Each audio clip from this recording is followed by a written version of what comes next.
Welcome back. What's up, YouTube?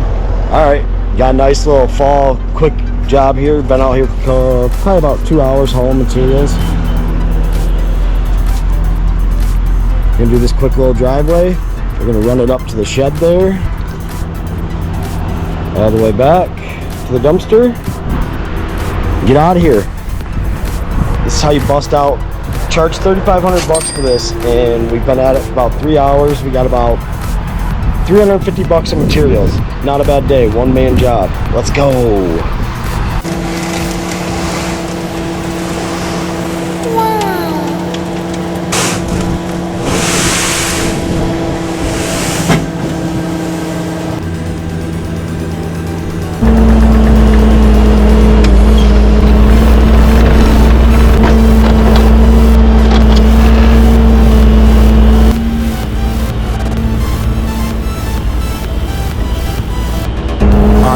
A lot of you guys are wondering where's the sub base and all that good stuff. So in most cases we will always suggest to the customer to install a sub base, but in some scenarios like this one, they just wanted a good solid driveway and they weren't worried about any of that, and they were trying to save as much money as possible. So we just made sure to go nice and thick. We did about 4 to 5 inches in most places, and yeah, this will be all this stuff. I mean, everything around it's packed in really good. This stuff should work amazing, and once it gets all packed in, worst case scenario, like a year down the road, they might just have to do a quick inch or two coating on everything and it'll be solid. Most case scenarios, unless it's really, really muddy, then this will be just fine for a residential driveway.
right, boys, that does it for the day. Got her all packed in there. Got her done. It didn't take too long, about a couple hours. It's a good day's hard work. Let's go. I'll see you on the next one. Don't forget, like, subscribe, hit the merch store. Everything's appreciated. Over and out.